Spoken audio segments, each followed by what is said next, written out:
Greetings from London. This is Maryum, Sharif, and welcome to the Star Moguls podcast. Today, I have a very special guest for you, and who's going to help you be productive for this next 2 months. You know, we've got 2020 hasn't been such a great year for so many, but I don't want you to waste these next 2 months of the year. Let's really kind of be productive and enter in 2021. I know it's only like a couple of months away, but still, let's make it productive.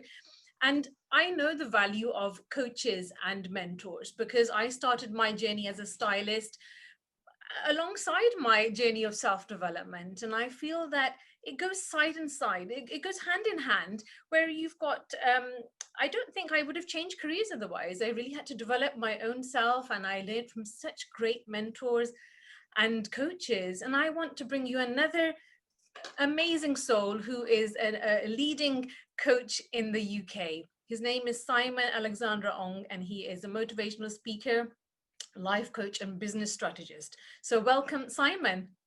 Thank you very much, Maryum, for having me on your show.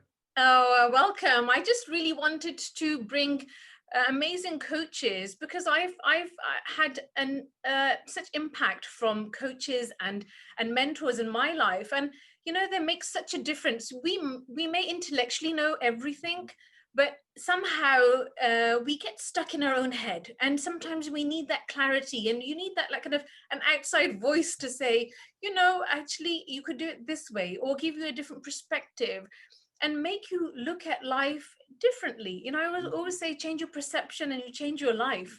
So, you know, I love the words that you speak. They're so encouraging. I think words turn into conversations, conversations turn into movements, and movements change lives, don't they? So I love the words that you speak. I've seen your YouTube videos, and tell me, how has 2020 year been for you? It's been a challenging but also exciting year, Maryum. Yeah. Earlier this year in April, my wife and I gave birth to our first child. Oh, congratulations. Wow, through COVID. Wow, that's an experience. COVID baby. It's certainly one experience I won't forget quickly. Wow. Well, congratulations.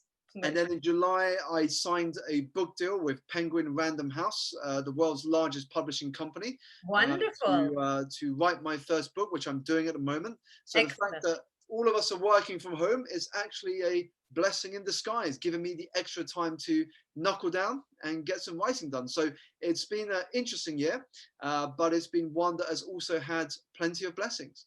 Yes, I think it's how you look at things, isn't it? And how which lens are you looking at? Are you looking from a blessing or a disaster, or you know? And I think that it really depends on your mindset.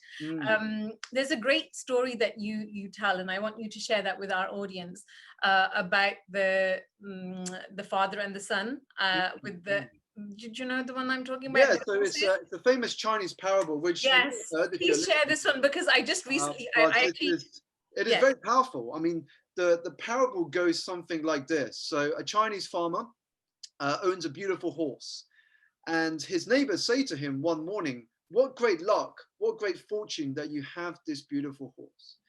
And the farmer simply replies by saying, "Maybe, maybe not." The next morning, the horse bolts out from the village. The neighbors say to him, "What bad luck, you have lost your prized possession." The father replies, "Maybe, maybe not." The next morning, the horse returns. Not only does the horse return, but it returns with 4 more beautiful horses. And the villagers say back to the farmer again, "What great fortune you have had." Farmer replies, "Maybe, maybe not." On the penultimate day of this week, the farmer's son tends to the horses, and one of them kicks him, and his son gets injured, breaking his leg in the process. The villagers again say to the farmer, "What great luck, so what bad luck?" And the farmer says, "Maybe, maybe not." On the final day, the army moves into the village, recruiting all able-bodied individuals to fight in the Great War, except the farmer's son. Again, the villagers say to him, "What great fortune that your son has avoided fighting for the war." And again, the farmer replies, "Maybe, maybe not." And I think the lesson from this powerful short story is the fact that we live in the feeling of our thinking, moment to moment to moment. It is your thinking that creates your reality. Whether you think something is true or not, that drives and determines the actions and behaviors that you take on the outside. And at any given moment, what we often forget is the greatest superpower we are all blessed with is the ability to choose one thought over another at any given moment. And that is why we have that innate power to bend our reality. It's so true. I think it's all about mindset. And what do you think distinguishes a successful person and a non-successful person? What is the main difference? Sure. So I think there's lots of habits we can talk about, lots of characteristics. Yeah. Some people would say it's getting up early in the morning. Some people would say it's reading lots of books, being coachable. For me, if I had to pick just one characteristic that every successful individual has in common, it is a strong bias to action. Right. When successful people have ideas, the gap between idea and execution is tiny. When they have an idea, they execute it as soon as they possibly can. The majority of us in society, we have too big a gap between idea and execution. We might come up with an idea, but we wait so long to begin it that years down the line, we might look at someone else doing it and we think, I thought of that idea 4 years ago, yes. But you never actioned it.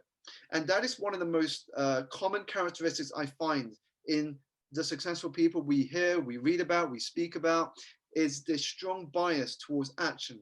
They are always focused on taking action and moving forward, however small. So how did you begin your journey, this extraordinary journey that you have, from ordinary to extraordinary? What made you come into this field of coaching? Was there something that triggered you off in your life that has pulled you towards this arena of coaching? Yeah, so if I reflect back, Maryum, I guess it was less a single event and more a series of events. So there's more a number of things that happened. At the time, I couldn't probably tell you, but looking back, I think we all gain a bit of wisdom in hindsight. I remember when I started education at university here in London, I went to the London School of Economics, and I failed my second year. When I graduated from university eventually, I started in the world of finance in 2007, which was 1 year before the global financial crisis took hold. Oh gosh. The company I joined was a firm called Lehman Brothers, which went bankrupt in September 2008. So again, it was another big challenge I had to face of being out of a job. I then was in and out of the industry for the next 8 years because it was one of the most volatile industries to be in post 2008. And I couldn't hold down a job. I went to the next job, they restructured, they changed the team, and 2 years later, I was also out of a job. Looking back, perhaps it was the universe's sign that I wasn't meant to be employed. Who knows?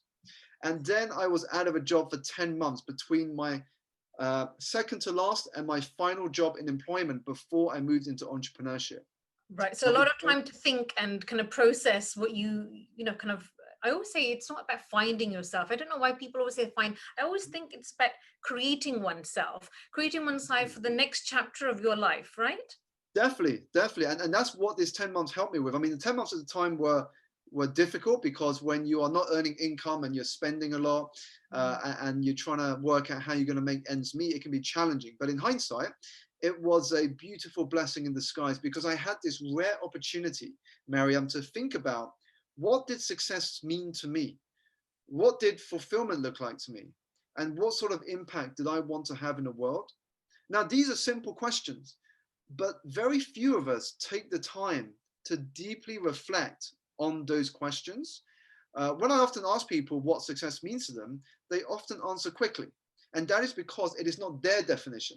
Right. Their definition has been influenced by whether it's parents, society, colleagues. It has diluted their own definition of success. When we talk about discovering ourselves, they give you like a textbook answer. Yeah. Exactly. So for me, I started doing the self-exploration. I sat down, I started writing all the ideas that came to me. And at one point, I had lots of ideas of all the things I wanted to do in my life. And I think the thing that moved me to action, that moved me from interest to commitment, was when I imagined myself as a 90-year-old Simon, looking through this paper at all the things that I would love to do in my life, as if I had done none of them. Which of these things would I regret the most if I reached 90 and I had never started any of these items on my list? You know, Maryum, there's a great quote that says, hell, the definition of hell is the person you became eventually meets the person you could have become.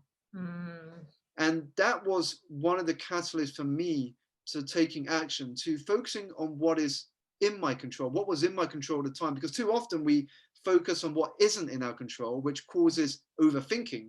But when we focus on what is in our control, we become empowered to take action.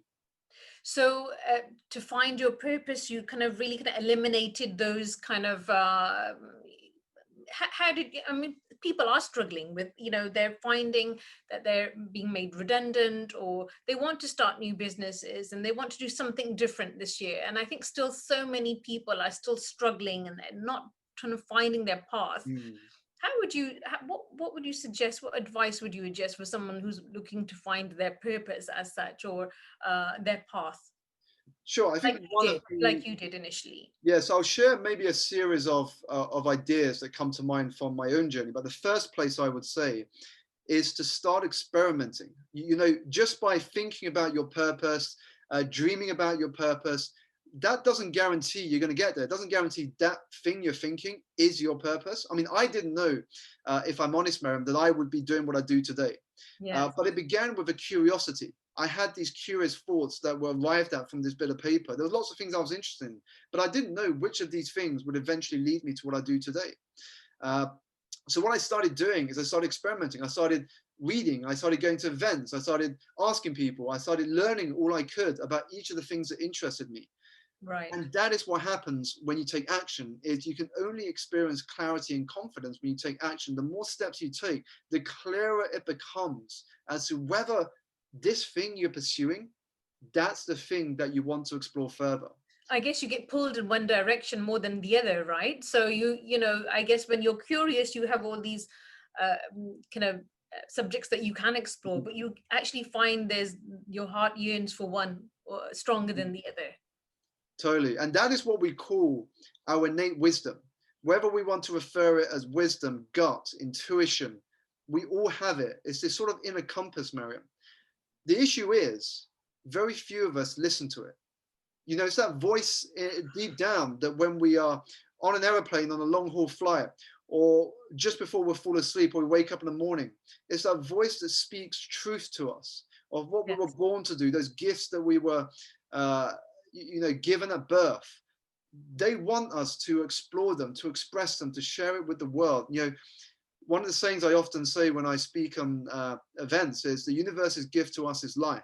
Our gift back to the universe must be to understand what those gifts were and share them with the world, because that's how we become someone of value. And so we have this inner wisdom. The question is, are we giving it a chance to be heard? Too often we get caught up in the day-to-day. We are busy going from A to B to C to D, that we don't slow down.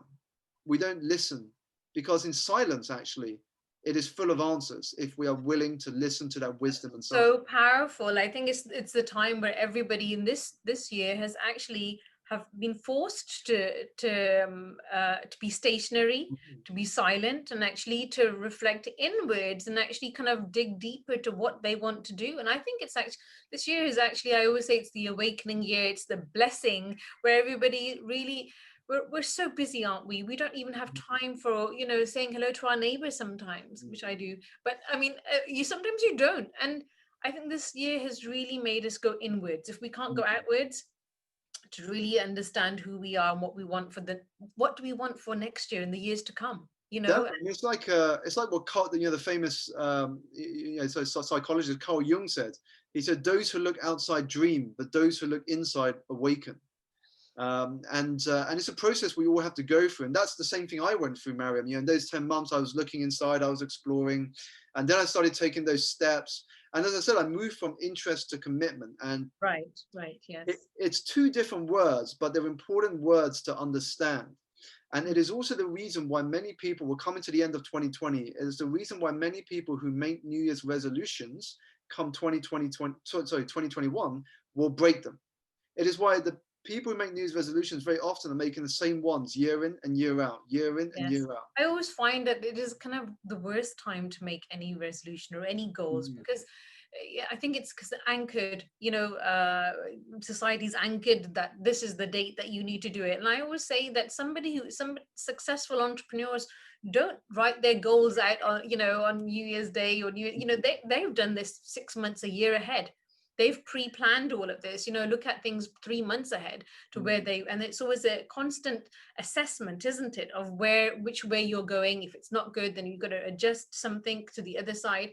But I feel that if we can really create impact and kind of be productive in these next 2 months, nothing is lost. We can still kind of make it a year to be remembered as what a great year. And I think that's what I would want from this episode, is to really create some kind of some practices or some things that are so pragmatic things that people can go back and actually start doing with the rest of the next 2 months that they have, so they can enter 2021 with some excitement and enthusiasm. So commitment to the work and yourself, or a commitment in what sense? So it's like, so many people are interested to, whether that's changing jobs, they're interested in starting that idea, they're interested in reaching out for that business opportunity. But the reason they don't is because they're not committed. When you're interested, it means you're only 50-50. You haven't decided. Great if it works, but hey, if it doesn't, there's always next year, there's always next month, there's always next week. So it's almost like you're setting yourself up for failure. But when you say, I am committed to switching jobs, to starting that idea, to reaching out for that opportunity, your mind moves to how. Your mind moves to great. So we have decided this is going to happen. Now the question is, how are we going to do it? And that is a beautiful place to be with your mind, because that is your mind moving to action. How is action? Interest is indecision. Commitment is you focusing now on what you can do. So when we think about the final 2 months of the year, you've got to reflect, firstly, are you committed to ending this year on a high? If you are, you will be doing very different things. You'll be taking very different action to if you are merely interested. Right, and yes. to help evoke some emotion. One of the ways that we can increase the probability of us taking action is being emotionally connected to what we're working towards. Yes. So if you're listening now, reflect on this. How will you know that by the time December the 31st, 2020 comes along, you will have had a productive year? How will you know that it would have been a productive How does year? one assess that? How do you quantify a successful year or achievements? How does one quantify?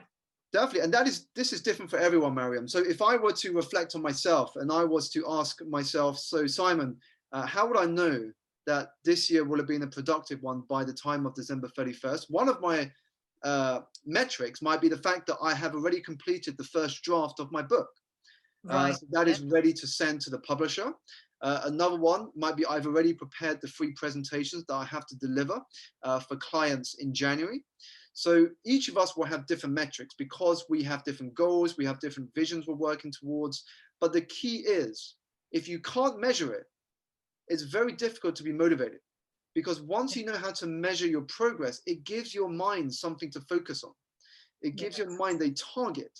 Otherwise, with no target, you will be very easily distracted. Right. Yes. That's 100%. That's 100%, of course. And I think we become we become lost in just interest, and we kind of flutter around and flirt around the idea, but really being committed and quantifying and kind of assessing where we are. It's so important. I think I learned the principle of accountability 2 years ago. I was studying even for this podcasting, I had started to do everything more digital.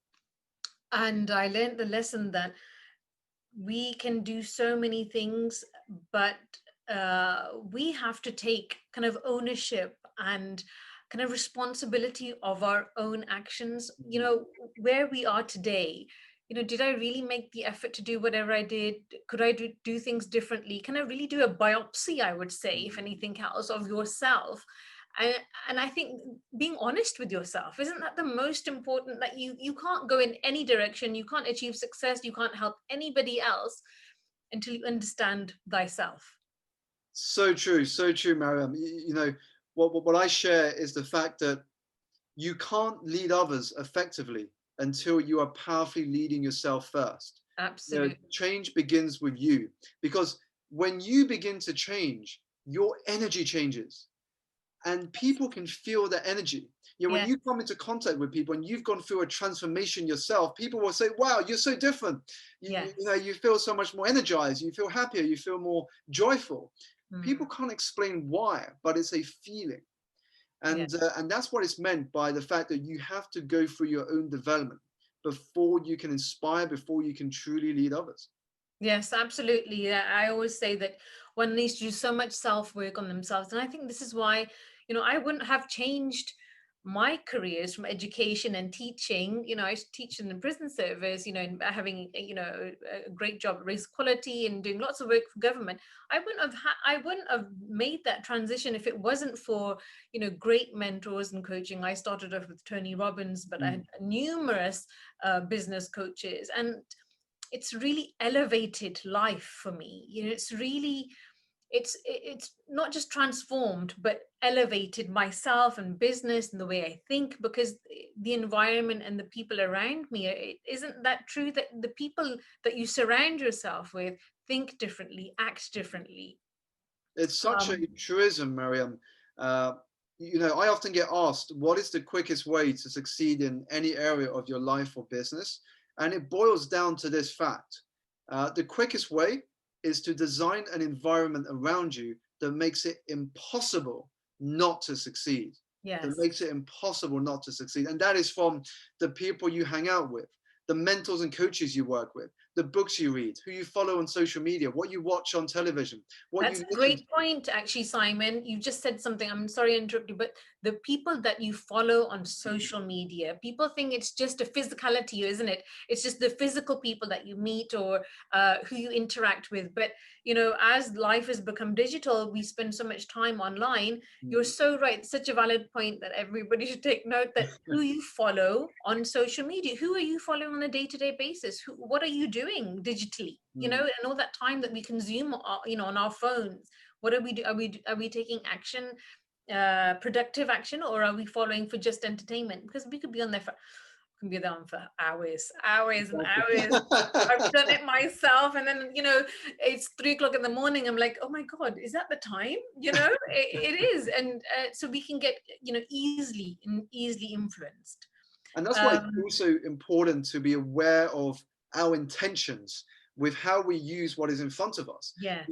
There's a big discussion that tends to go on about whether social media is bad, is social media good? Now, my thoughts is this: social media at the end of the day is just a resource, just like money, just like a tool. Other things. It's just a tool. It's how you use it that will make the difference. Now, if you are spending the majority of your time simply consuming, then, well, that for me is a waste of time. But if you use it as a platform to create, to add value, to share your wisdom, to share your knowledge, to share your skills with the world, now that is a valuable way to use that resource. So it's all about thinking about, what is my intention with the tools and resources at my disposal? Am I really making the best use of these platforms? Or am I simply being another consumer and being dominated by the platforms? So I do a lot of mentoring for young people in creative industries, and sometimes, everybody gets stuck. What would you say is your kind of top tip for creativity? How would you promote, and how can we enhance our creativity? Because, I remember going to an event last year in Dubai with Success Resources, and Gary Vee was there, and he said that creativity is the next genius. So people who are creative will always be, will always find a way. that cannot be replaced by robots or computers. You know, creativity is something that is very powerful. So any tips on creativity? For me, the easiest way to elevate your level of creativity is to regularly expand your mind via diversification. Now, here's what I mean. You mentioned just now that Gary Vee talked about creativity being the genius of the future, and that is so true. Because too many people, when they think about creativity, what they're actually doing, especially if they are a business owner, is they are looking at their competition and thinking, what are the competition doing? Here's the downfall of that. If you only look at your competition, you can only be as good as your competition. But if you diversify your inputs, you look outside of your industry, you start to speak with and connect with people from very different backgrounds, different industries, different experiences, different stories. What happens is that will inject your creativity with crazy, crazy new insights. You know, Steve Jobs once said that the idea for the magnetic cord for his MacBook. So if you own a MacBook, you might be familiar with the fact that the older versions had a magnetic cord. Yes, So that's right. Yes. cord and you could put it in, but it was held by a magnet. Now, when that was first released, everyone called him a genius. Everyone called it one of the most innovative ideas in technology. Yet, it wasn't him that came up with the idea. He was inspired by Japanese design. On a trip to Japan, he noticed that a number of electrical appliance companies in Japan had replaced the cord with a magnetic cord. Why? So that when children trip on the wire, they wouldn't cause the appliance to fall on the floor. The wire would come out, but all the devices would stay still. Genius. And Steve said to himself, we've got to bring that into MacBook. And that is the genius of this, is that we get this creativity, we get this inspiration by looking beyond our borders, having conversations with people different from us, you know, going beyond the ordinary. You know, in my environment, Maryum, I have conversations with film directors, musicians, tech entrepreneurs, fashion designers.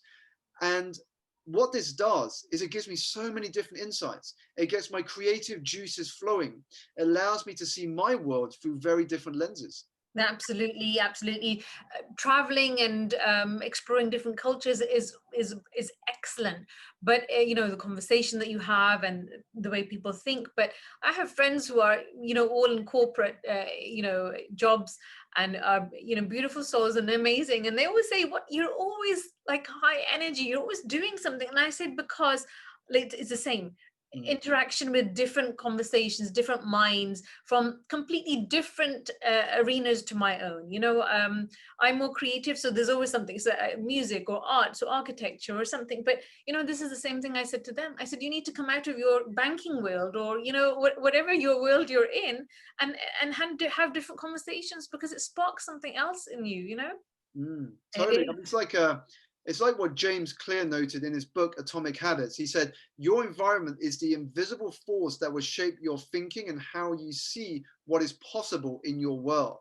Now, if you're not changing your environment, then guess what? Your environment cannot help you.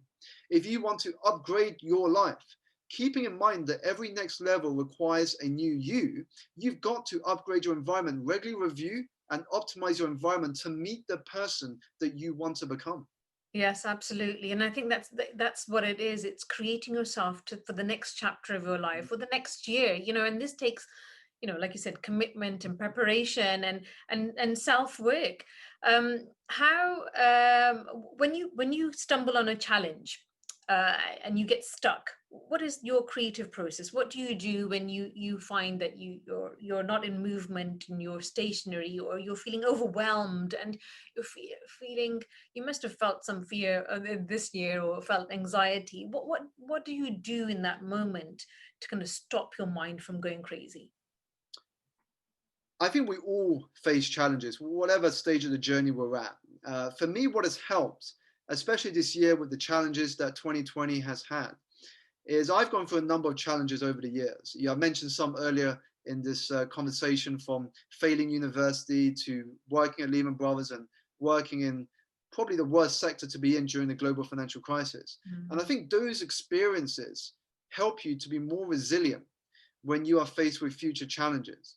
And actually now, my mindset is very different, Maryum. I embrace challenges. I welcome challenges. Yes. Because what I've learned from all of these experiences I've touched on is that without challenges, you don't get the wisdom, those lessons, or the Yeah. insights to allow you to come back stronger. In fact, it is those hardest moments in life that teach you how to create the best moments of your life. So it's about embracing them.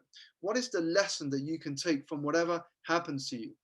Keeping in mind again that if you focus on the things you can't control, you're going to be stuck and paralyzed with overthinking. But when you focus on the things you can, your mind starts getting creative and you start focusing on the action, however small, that you can take today. Keep this in mind. No one knows where the world will be in the next 3 years, let alone even the next week. But Yes. what we can control is, what are you going to do in the next 24 hours? Today is your day. Live in the present and don't let the future and past steal this precious time. Exactly. And I think it's the value. I think I read a great quote. I'm also a lover of words, and I think they can be so powerful and profound. And this is why I think that coaches are like the new rock stars of the world. I think that, when you say something and it resonates with somebody, and it's again provoking emotion. But if you don't value yourself, you will never value your time.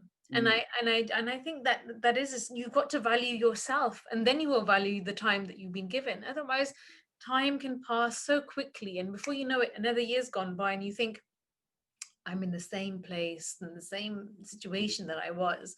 I've come back after many years back to London, and I see some people in the same jobs, in the same in the same house, doing the same old routine. And even though I do love routine, but I feel that how can you change if you don't take the leap of doing something else? Is there, I always think there's a structure and a morning ritual that really is so powerful, that can ignite the day, Mm. which sets off the intention and ignites the day for that whole day. Is there something that you do in the mornings, or how you start your day, that kind of helps be productive and creative? Definitely. So for me, a productive day actually begins the night before. A Hmm. productive day begins the night before. What I mean by that is, the number one step to ensuring you have the foundation for a productive day is getting sufficient rest. If you wake up having just slept for 3 hours, how can you expect any hack, strategy, or advice to help you have a productive day? Right. Because 3 hours sleep, it's going to be impossible to operate at your best. So that's why I mean a productive day begins the night before. You Hmm. get sufficient sleep and rest, and you plan your day the night before. So before you go to bed, as a great way to switch off your digital devices, sit down with your diary, with a piece of paper, and plan out your next day. How will you know the next day will be a productive one? What are your important priorities to focus on? Because as Jim Rohn once said, if you fail to plan, you plan to fail. And Indeed. that is a great way to start, because once you've got the rest, once you've woken up, you know exactly what to focus on. Your mind is in a very calm state. You're not reactive because you've Yes. planned the day. So you're living the day with intention. And for me, one of my cornerstone habits that I do every morning is exercise. I begin every morning with some form of workout, whether it's cycling, swimming, weight training, or a gym class. Right. That for me not only gets the blood pumping, it creates the endorphins, which is sort of the happy hormone that goes around and you feel energized, but it Yes. also gets you in a very good place mentally to take on whatever challenges the day may throw your way. Yes. I think it kind of uh, exercise just kind of, I think, it kind of, it's movement. Life is all about movement, isn't it? So I think that if your body's not in movement, you're not going to be in flow.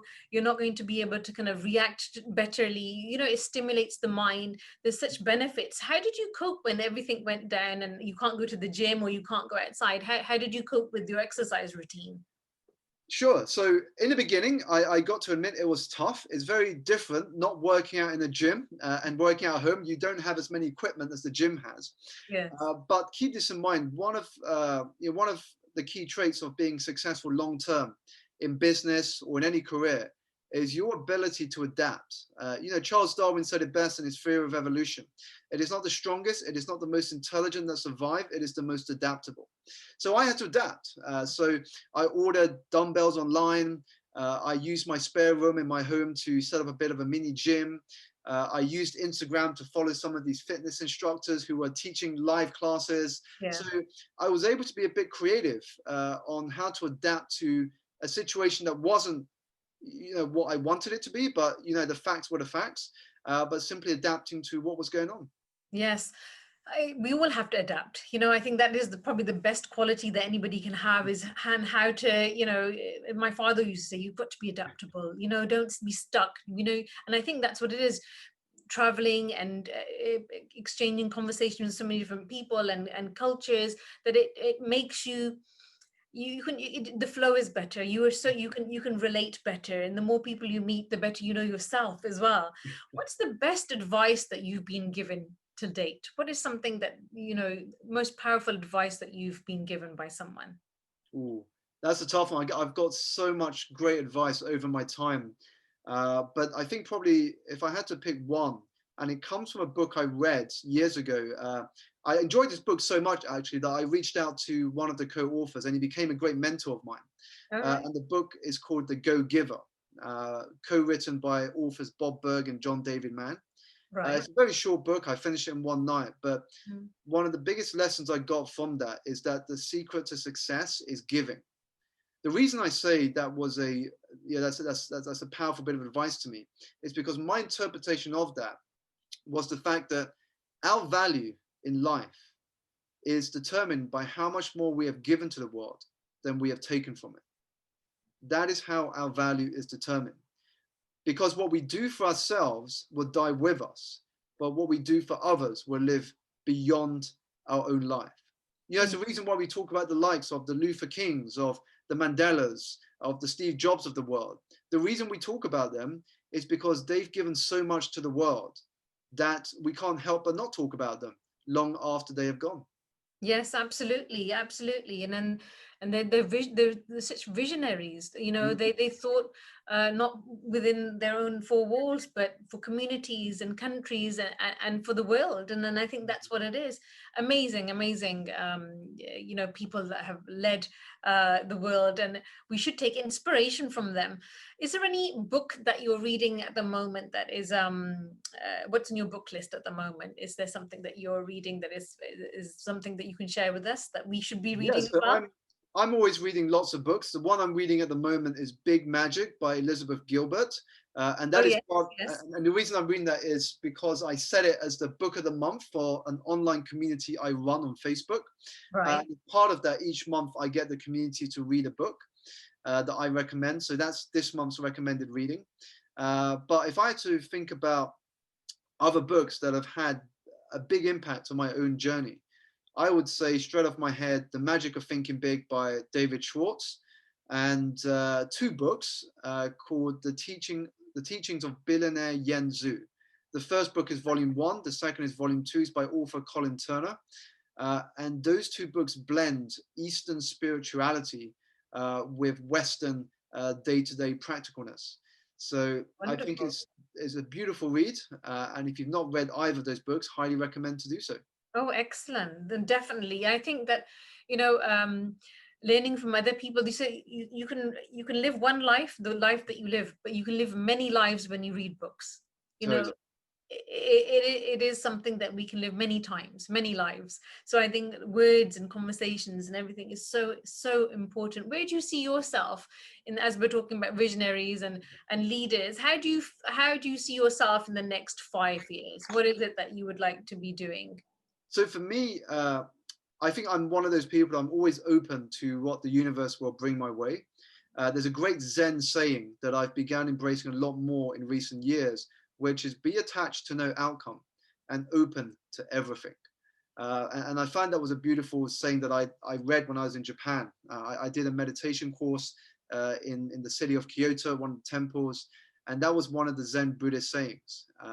It's basically about living in the present. And so when I do see myself going forward, for me, I have a vague idea at a visionary level. I Yes. want to be obviously impacting more people at scale with the work that I do. By then, I will have my book published. So I'm hoping that the book will do well. And when is your book out, by the way? It's expected to be released in spring 2022. Okay. So I'm currently writing at the moment, and then middle of next year we begin the marketing, both here and in the US, for the pre-order copies. Excellent. It's so exciting. So is being an author something that you had on your list of things that you want to accomplish, or did it just come with the territory, the fact that this was the next step to do? Yeah, so I had it on my list of things to do, but it wasn't at the top of my priority list. You know, like we all have, there's lots of things we want to do, but it wasn't at the top of my list. But things came together quite nicely. And then I started having conversations with the publisher. And before I knew it, we were trying to agree a contract. So things moved pretty quickly. And before I realized it, I was now looking at becoming an author, moving higher up my priority list. So it wasn't an intentional goal, but it was something that naturally came together just through me enjoying meeting new people, me having conversations with people, and being noticed for the speaking work that I was doing. So end of last year, I was speaking at about 15 to 20 events, and people started noticing my talks, and that's probably how I got contacted and connected with people from the publishing world. What is your book themed around? Is it a business, or is it about your life, or is it everything? The book's going to be more about personal development from a life angle, right? And it'll be a little bit about my own journey as well. But it'd be more about the idea of energy management. The fact that before you can take on whatever strategy it is to improve your life, you've got to get yourself into an energized state. We touched on health earlier, about exercise, moving your body. That is one of the foundations of feeling energized. If you are low on energy, it is impossible to do the work that you need to do to get to where you are. Absolutely. But when you are energized, you bring a very different attitude to the work that must be done. So how would you like to leave some advice for the people who are watching and listening to the show? How would we enter any advice for entering 2021? And what would you get us to do? Anything pragmatic to start a productive, happier, healthier, successful year? One thing to engage your emotional brain is this concept. Start expressing and being grateful every day. Now, it sounds very simple, it sounds very vague, but it is powerful. It is powerful. What we tend to forget is that you are a miracle. You are a miracle. There is no one that will ever be born with the same DNA, preferences, strengths, and appearance as you. We forget this. The odds of you being born, according to scientists, is put at over 1 in 400 trillion. 1 in over 400 trillion. Think about that for a moment. The odds of your parents meeting, the odds of your parents deciding to have children, the odds of your grandparents and great-grandparents and great-great-grandparents surviving 2 world wars, the fact that your lineage through human history has been unbroken all the way up to this moment. The fact that you are alive is a miracle. Too many of us think about winning the national lottery, winning the jackpot in our lottery. But we forget that we have already won the greatest lottery there is going, the lottery of life. And the question to you is, what are you going to do with your winning ticket? So that's the first thing to share, is the ability to feel grateful for the fact that we only have one life. As Aristotle also once said, you have 2 lives.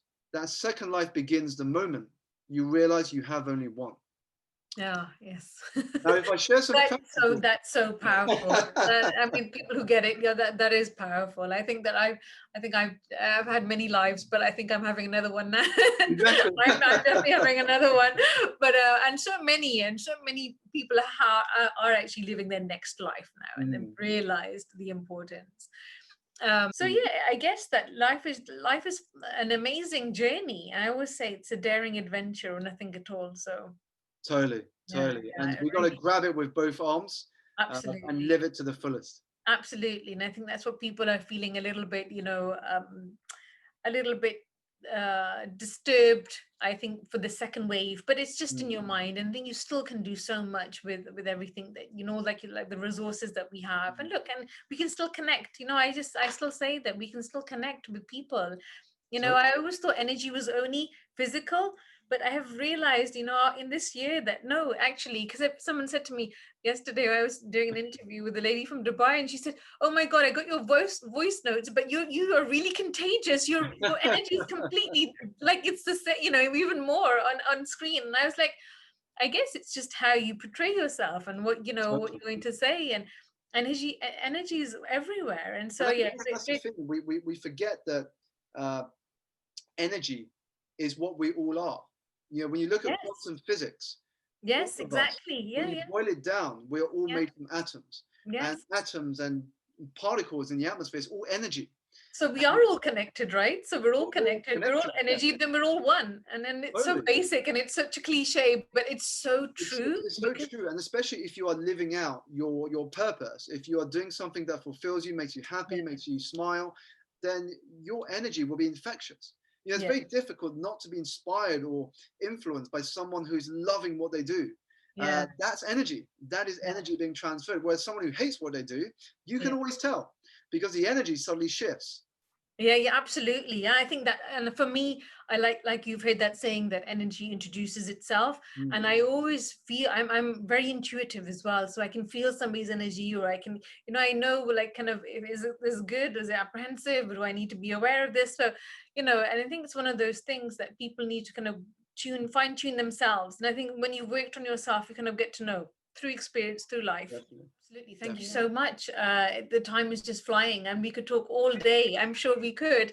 But thank you so much for joining us. I hope that somebody can take these practical steps and then apply them to their life, and then start their new journey, the new chapter with success. Because like you said, it's all about action. We need to take action and get everybody moving. And do feel free, if you're listening to this, do feel free to let me know how you get on. You can find me on the usual social media channels on YouTube, LinkedIn, Instagram. The handle is @SimonAlexander. Let me know how you get on in taking and applying some of the insights that you had from our conversation together.